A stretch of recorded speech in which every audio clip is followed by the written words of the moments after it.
আজকের ক্লাসে আমরা আলোচনা করব পাইথনের যে ডাটা টাইপগুলো আছে সেই ডাটা টাইপগুলো নিয়ে। তো এর আগের দিন ক্লাসে আমরা ভেরিয়েবল কীভাবে লিখতে হয় এবং ভেরিয়েবলের লেখার নিয়মগুলো এইগুলো সম্পর্কে আমরা জেনেছিলাম।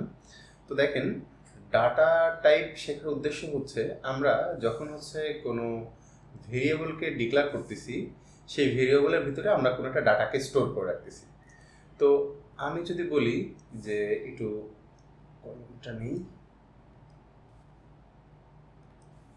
আমি যদি বলি যে a ইকুয়াল 10, মানে এইটার অর্থ যে a একটা ভেরিয়েবল, তার মধ্যে আমি এই 10কে অ্যাসাইন করে রাখতেছি বা স্টোর করে রাখতেছি। আবার যদি আমি বলি a ইকুয়াল টু 10.5, এইটার অর্থ যে a এর মধ্যে আমি 10.5কে স্টোর করে রাখতেছি। তো এই যে ভেরিয়েবলের মধ্যে আমি 10 এবং 10.5 এই যে দুইটা ডাটাকে স্টোর করতেছি, প্রথমে আমি 10কে স্টোর করছি, পরে 10.5কে স্টোর করছি। তো এই যে দুইটা ডাটা, দুইটা কিন্তু আলাদা আলাদা। একটা 10 একটা পূর্ণ সংখ্যা, আর 10.5 এটা একটা ভগ্নাংশ সংখ্যা। এই যে দুইটা ডাটা দুই ধরনের। তো এইরকম আসলে কত ধরনের ডাটা পাইথন প্রোগ্রামিংয়ে আছে, আজকে আমরা এইটা নিয়ে মেইনলি আলোচনা করব। এখানে দেখেন বলা আছে, পাইথন কিন্তু ডাইনামিক্যালি টাইপের একটা প্রোগ্রামিং ভাষা, অর্থাৎ ভেরিয়েবল তৈরির সময় তোমাকে এর টাইপ বলে দিতে হবে না। দেখেন, আমরা সরাসরি কিন্তু প্রোগ্রামিংয়ে a ইকুয়াল 10 লিখতে পারি। আমাকে বলতে হচ্ছে না যে শোনো a এমন একটা ভেরিয়েবল যার মধ্যে তুমি শুধুমাত্র পূর্ণ সংখ্যাকে রাখতে পারবা। আমি পূর্ণ সংখ্যা লিখি বা ভগ্নাংশ লিখি, অটোমেটেডভাবে সেটা এর মধ্যে স্টোর হয়। যখন আমি একটা ভেরিয়েবল তৈরি করতেছি a, তখন আমাকে বলে দিতে হয় না যে এ আসলে কোন ধরনের সংখ্যাকে বা এ কোন ধরনের ডাটাকে স্টোর করতে পারবে। এটা আমাদের প্রথমে বলে দিতে হয় না, আমরা যে ধরনের ডাটা দেই না কেন এটা অটোমেটেডভাবে এর মধ্যে আসে। এই জন্য এটাকে বলতেছে একটা ডাইনামিক্যালি টাইপেড প্রোগ্রামিং ভাষা। ওকে, কিন্তু আমরা যদি সি প্রোগ্রামিং দেখতাম, সি প্রোগ্রামিংয়ে বলে দিতে হয় যে ইন্ট এ। এটার অর্থ এ একটা ইন্টিজার বা পূর্ণ সংখ্যার ভেরিয়েবল, তার মধ্যে এর মধ্যে আপনি শুধুমাত্র পূর্ণ সংখ্যাকে রাখতে পারবেন, এখানে আপনার 10.5কে রাখতে পারবেন না। আবার যদি আমরা বলতাম float ফ্লোট এ, তার মানে এ একটা ভগ্নাংশ টাইপের ভেরিয়েবল। সি প্রোগ্রামিংয়ে এরকম আগে আগে বলে দিতে হতো। তো পাইথন এটা বলতে হয় না, আপনি সরাসরি ভেরিয়েবল লিখে তার মধ্যে যা খুশি তাই আপনি স্টোর করতে পারেন।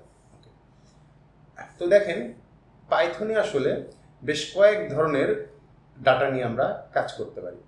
তো প্রথম যে ডাটা, তার নাম স্ট্রিং বা টেক্সট বেস ডাটা টাইপ। এরপরে আছে নাম নিউমেরিক বা নিউমেরিক ডাটা টাইপ, একটা বুলিয়ান ডাটা টাইপ, একটা লিস্ট টাইপ ডাটা টাইপ। তো আমরা প্রথমে আলোচনা করব স্ট্রিং ডেটা টাইপটা আসলে কি। স্ট্রিং বা টেক্সট বেস, মানে আমরা যেখানে টেক্সট নিয়ে কাজ করতে পারি। যেমন মনে করেন, আপনি একটা ভেরিয়েবল নিলেন এক্স, এর মধ্যে আপনি আপনার নাম লিখলেন, তাহলে এই রায়হান লেখাটা আপনার এক্স ভেরিয়েবলের মধ্যে সেভ হয়ে গেল। আবার আপনি এইভাবে লিখলেন ওয়াই ইকুয়াল টু বাংলাদেশ,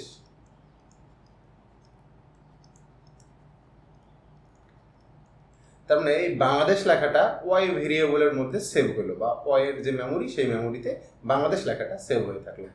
তো এখন নিশ্চয়ই লক্ষ্য করছেন, আমরা যখন এ লিখছি তখন এ ইকুয়াল 10, এখানে কোনো প্রকার কোনো কোটেশন ব্যবহার করি নাই। কিন্তু যখন আমি একটা টেক্সট বেস কিছু একটা লিখতেছি, সেই ক্ষেত্রে আমাকে এরকম একটা কোটেশন ব্যবহার করতে হচ্ছে। যেমন আমি প্রথমে রায়হান লেখার সময় একটা সিঙ্গেল কোটেশন ব্যবহার করছি, আবার বাংলাদেশ লেখার সময় আমি ডাবল কোটেশন ব্যবহার করছি। তো পাইথনে আমরা যখন টেক্সট টাইপের কোনো কিছুকে নিয়ে কাজ করব, তখন আমাদেরকে এরকম ডাবল কোটেশন অথবা সিঙ্গেল কোটেশনের মধ্যে সেই ডাটাটাকে রাখতে হবে। কিন্তু টেক্সট ছাড়া অন্য কিছু নিয়ে কাজ করলে সেই ক্ষেত্রে কোটেশনে রাখার দরকার নেই। কিন্তু টেক্সট নিয়ে কাজ করলে অবশ্যই আমাকে হয় সিঙ্গেল কোটেশন অথবা ডাবল কোটেশন। আবার আমরা এরকম করতে পারবো না যে শুরু করছি ডাবল কোটেশন দিয়ে, কিন্তু শেষ করছি আবার সিঙ্গেল কোটেশন দিয়ে। যে কোনো একটা, হয় সিঙ্গেল কোটেশন অথবা ডাবল কোটেশনের মধ্যে আমাদের সেই ডাটাটাকে রাখলে সেইটা আমাদের স্ট্রিং হিসাবে পাইথনে ব্যবহার করতে হয়। আবার যদি বলি যে আমি যেহেতু টেক্সট নিয়ে কাজ করতেছি, আমি একটা 3 লাইনের টেক্সট কোনো একটা ভেরিয়েবলের মধ্যে সেভ করতে রাখতে চাই। যেমন আমি মনে করেন এ ভেরিয়েবলের মধ্যে 3টা লাইনকে সেভ করব, সেই ক্ষেত্রে কিন্তু এই সিঙ্গেল কোটেশন বা ডাবল কোটেশন দিলে হবে না। সেই ক্ষেত্রে আমাদের যেটা করতে হবে 3টা কোটেশন দিতে হবে। এরপরে আমি এইখানে 1 2 3 4 5 যত খুশি এরকম প্যারাগ্রাফের মতো লাইন লিখে আমরা আবার এই কোটেশন দিয়ে আমরা শেষ করবো। দেখেন এখানে একটা উদাহরণ আছে যে ভেরিয়েবল 1 তার মধ্যে লিখছে আমি ঠিক আছি, সিঙ্গেল কোটেশন। আবার লিখছে ভেরিয়েবল 2 আমিও ঠিক আছি, এখানে ডাবল কোটেশন। তার মানে আমরা একটা সিঙ্গেল লাইন অথবা একটা সিঙ্গেল ওয়ার্ড অথবা একটা সিঙ্গেল ক্যারেক্টার যখন আমরা ভেরিয়েবলের হিসাবে ব্যবহার করবো বা ভেরিয়েবলের ডাটা হিসাবে ব্যবহার করবো, সেই ক্ষেত্রে সিঙ্গেল বা ডাবল কোটেশন দিলে আমাদের হবে। কিন্তু যখন হচ্ছে আমরা একটা প্যারাগ্রাফ নিয়ে কাজ করবো, দেখেন এখানে এরকম 3টা কোটেশন দেওয়া হয়েছে এবং দেখেন 3টে কোটেশন দিয়ে শেষ করছে এবং এখানে 1 লাইন 2 লাইন 3 লাইন 4 লাইন ব্যবহার করা হয়েছে। তো তাইলে আমরা স্ট্রিং টাইপটা মোটামুটি ক্লিয়ার। স্ট্রিং হচ্ছে একটা টেক্সট বেস ভেরিয়েবলের টাইপ, ডাটা টাইপ, যেখানে হচ্ছে আমরা কোনো একটা টেক্সট লিখতে গেলে হয় আমাদেরকে সিঙ্গেল কোটেশন বা ডাবল কোটেশন ব্যবহার করতে হবে।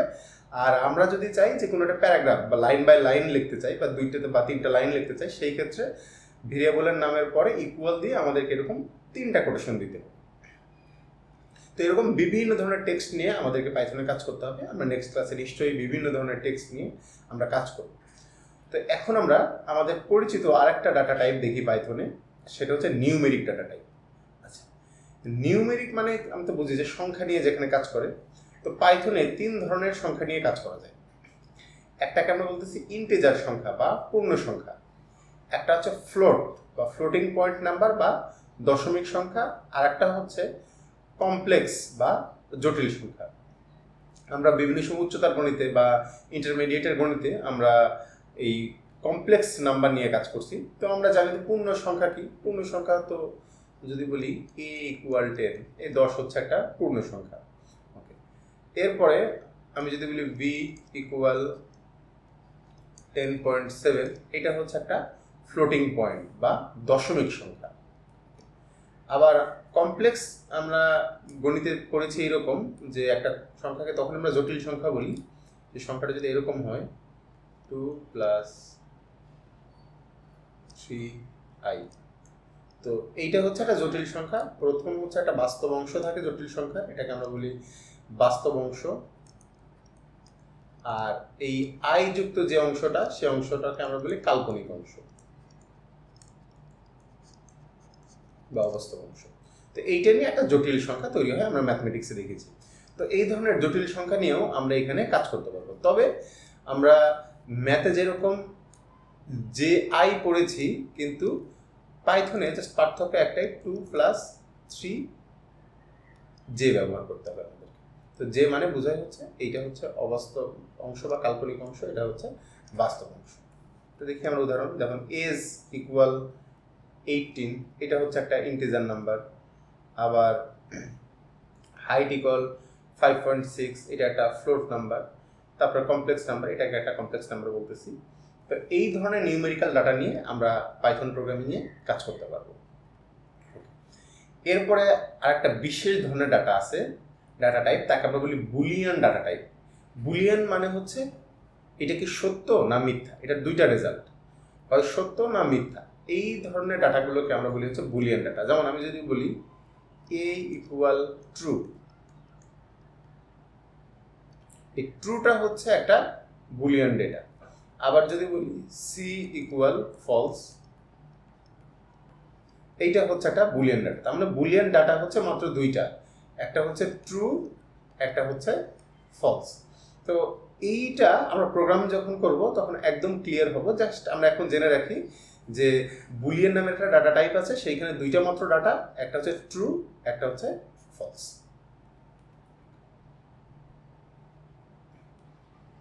এরপরে আছে লিস্ট ডেটা টাইপ। লিস্ট নিয়ে আমাদের বিশাল একটা সেশন হবে।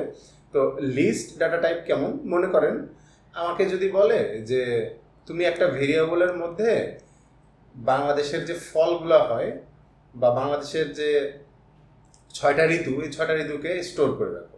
তো আমি মনে করেন ফ্রুটস নামের একটা ভেরিয়েবল নিলাম। এখন এই ফ্রুটস ভেরিয়েবলের মধ্যে আমি কয়টা ফলকে স্টোর করতে পারবো। আমি হয়তো বা টেক্সটের মতো করে লিখতে পারবো যে একটা দুটো তিনটা, কিন্তু এইটা না করে আমাকে যদি একটা লিস্ট করার সুযোগ দিত যে ফ্রুটসগুলো আসলে কী কী, বা বাংলাদেশের 11 জন প্লেয়ারের নাম তার একটা লিস্ট যদি করতে দিত, বা আমার একটা বন্ধুদের সংখ্যা আমাকে যদি লিস্ট করতে দেয়, এই লিস্টগুলা আমি যে ভেরিয়েবলের মধ্যে রাখতে পারবো সেগুলোকে আমি বলতেছি লিস্ট টাইপের ভেরিয়েবল। তো লিস্ট টাইপের ভেরিয়েবল লেখার একটা নিয়ম আছে।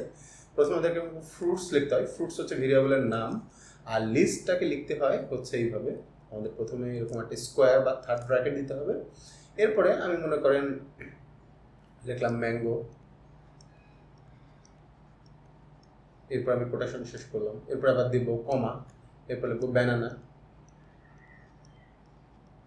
এরপরে কোটেশন, এরপরে কমা, এরপর আমি যে যতগুলো ফলের নাম লিখতে চাই এভাবে লিখে লিখে লাস্টে আবার একটা থার্ড ব্র্যাকেট দিয়ে শেষ করবো। এটা হলো একটা ফলের লিস্ট। এই ধরনের ডাটাকে আমরা বলতেছি হচ্ছে লিস্ট ভেরিয়েবল বা লিস্ট টাইপের ডাটা। দেখেন এইখানে আমাদের একটা উদাহরণ দেওয়া হয়েছে যে লিস্ট ডাটা টাইপের মধ্যে আছে ফ্রেন্ডস, মানে আমার কয়টা ফ্রেন্ড, একটা হচ্ছে রাকিব, একটা হচ্ছে সাকিব, একটা হচ্ছে ওয়াকিব, এই তিনটা হচ্ছে আমার ফ্রেন্ড। এখানে তিনটা ফ্রেন্ডের এরকম যদি 4টা প্রয়োজন পড়ে তাহলে এখানে কমা দিয়ে আবার 5টা করলে এরকম আমরা যত বড় খুশি লিস্ট তৈরি করতে পারবো। এই ধরনের ডাটাগুলোকে আমরা বলতেছি আসলে লিস্ট ডেটা টাইপ। তো পাইথনে মেইনলি আমরা এই কয়েকটা ডাটা নিয়ে কাজ করি। একটা হচ্ছে আমরা দেখলাম স্ট্রিং টাইপের ডাটা, একটা হচ্ছে আমার নিউমেরিক ডাটা, একটা হচ্ছে বুলিয়ান ডেটা, এবং একটা হচ্ছে আমাদের লিস্ট টাইপের ডাটা।